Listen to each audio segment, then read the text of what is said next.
네, 안녕하세요. 저는 권비영이라고 하고요. 울주군에 살고 있습니다.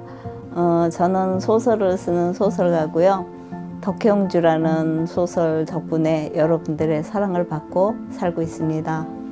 고등학교 졸업할 때쯤 돼서 신춘문예에 몇 군데 내보니까 다 떨어지는 거예요. 이 길은 내 길이 아닌가 보다 생각하고 접었죠, 완전히. 결혼해서 아이 낳고 아이들이 어느 만큼 컸을 때쯤 돼서 마음속에 불 같은 게 안 꺼지고 있는 거예요. 그래서 글을 써보자는 생각이 들어서 뒤늦게 이제 글을 쓰기 시작했고, 제가 정말 선택했던 길을 지금 열심히 잘 가고 있습니다.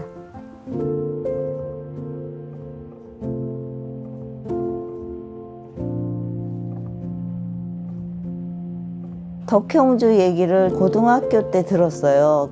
그때는 역사 과목을 공부하는 거니까 그런 여자가 있었나 보다라고 생각했는데, 한 2007년, 6년쯤 돼서 어떤 기사 앞에 덕혜옹주 그 사진이 이렇게 있었어요. 그래서 그 사진을 보는 순간에 그 사진에 그 눈빛에 확 빨려드는 거예요.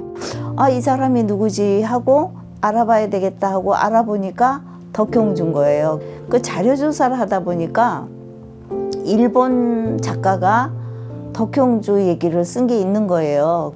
일본 작가도 이런 걸 쓰는데 한국 작가들은 아무도 덕혜옹주에 대해서 얘기한 게 없구나. 그러면 내가 소설로 한번 완성해 보리라, 그렇게 생각하고 막 돌아다니면서 자료를 많이 얻어서 2009년도 12월에 이제 첫 책이 나왔죠.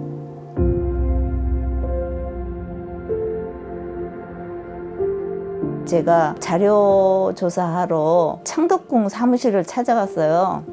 덕혜옹주에 대한 자료를 좀 얻고 싶다 그러니까 뭐 하는 사람이냐고 묻는 거예요. 그래서 작가입니다, 소설가인데 제가 덕혜옹주에 대해서 좀 쓰고 싶습니다. 그러니까 뭐 썼어요? 묻는 거예요. 그래서 제가 가져간 책을 하나 드리면서 제가 이제 그 소설을 쓰는 작가입니다 그랬더니 소설책을 보더니 틱 던지면서 있어도 못 줍니다 그러는 거예요. 거기서 그냥 딱지 맞고 나와가지고 저 혼자 막 헤매고 다니다 보니까 자료 찾는 데 시간이 많이 걸렸던 것 같아요. 제가 겨울에, 한겨울에 묘소를 찾아가면서 꽃바구니를 하나 해서 묘소에다 얹어놓고 제가 마마의 일생을 소설로 형상화해 보려고 합니다. 제가 무딘 붓끝이지만 좀 많이 도와주십시오. 그러고 눈 온 날 가서 이제 절을 하고 왔거든요.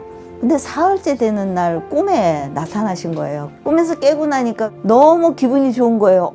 마마가 나를 도와주려고 그러나? 이런 생각이 들더라고요. 그래가지고 이제 2009년 12월 7일 날 냈는데 완전히 그게 대박. 근데 2010년이 뭐냐면 경술국시 100년의 해인 거예요. 그러니까 신문이나 방송이나 이런 데서 경술국시 100년을 우리가 다시 생각해보자 하면서 막 대한제국에 대한 얘기들을 막 하고 있는데 덕혜옹주가 관심을 받기 시작한 거예요. 많이 나갈 때는 한 달에 10만 부가 나가기도 하더라고요.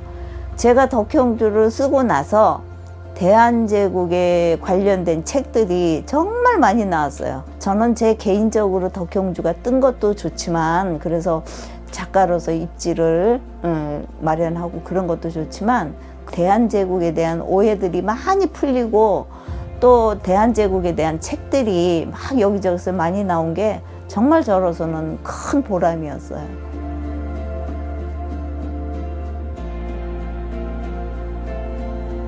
그 덕혜옹주가 이제 일본에 처음 갈 때 그 영친왕 사저에 가서 이제 지내게 돼요. 근데 그게 아카사카 궁이라고 도쿄에 있어요.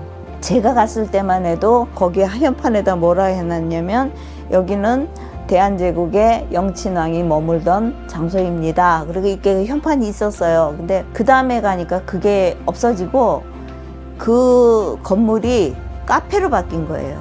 덕혜옹주 영친왕 흔적이 하나도 없어진 거예요. 그래서 또 마츠자와 정신병원을 갔는데 그 덕혜옹주가 이렇게 묵었던 그 호실을 보여주는데 멀쩡한 사람이 들어가도 미칠 수밖에 없는 그런 공간, 어두침침하고 막 습하고 막 이런 거예요. 마음이 너무 안 좋더라고요.